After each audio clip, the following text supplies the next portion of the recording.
D'abord, ce qui m'est venu, c'est l'envie de raconter l'histoire d'un clown qui voulait jouer Cyrano.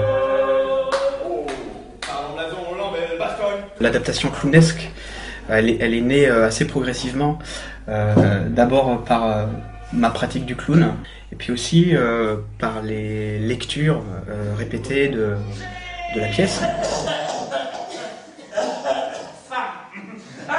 Cyrano, pour moi, c'est avant tout un monsieur sincère à outrance. On l'entend bien dans la tirade des non-merci. Donc pour moi, la sincérité, c'est la base de Cyrano et c'est évidemment la base du clown. Le nez, c'est une évidence, mais pour moi, c'était peut-être moins intéressant que cette notion de sincérité. Elle ne m'aime plus. Comment? Non, c'est toi qu'elle aime. En fait, la différence de Cyrano dans cette mise en scène, c'est justement qu'il n'a pas de nez rouge. Je marchais tout seul à leur rencontre. La lune dans le ciel luisait. Je pense que c'est une bonne manière, mine de rien, de faire entendre à des oreilles enfantines des alexandrins et à un langage que vraiment ils ne parlent, qui n'est vraiment pas le leur et qui n'est plus d'actualité. Je charge. J'en ai estomac que deux, j'en emballe un tout vif. Quelqu'un m'ajuste pas, je les pose. Vif! Sortez tous! J'imagine mal un spectacle burlesque sans musique, et puis je voulais qu'il y ait une véritable complicité entre musique et théâtre.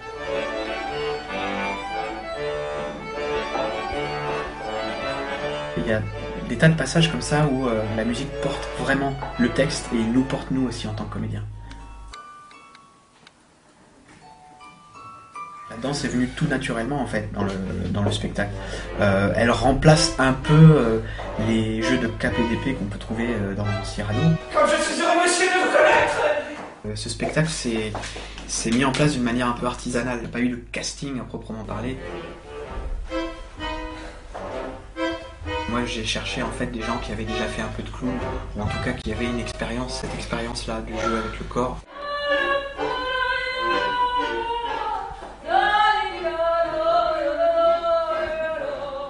Chanter, rêver, rire, passer, être seul, être libre, avoir l'œil qui regarde bien, la voix qui vibre, mettre quand il vous plaît son feutre de travers, pour un oui, pour un non, se battre, ou faire un verre, travailler sans souci de gloire ou de fortune à tel voyage auquel on pense, dans la lune, n'écrire jamais rien qui de soi ne sortit, et modeste d'ailleurs, se dire mon petit, sois satisfait des fleurs, des fruits, même des feuilles si c'est dans ton jardin à toi que tu les cueilles.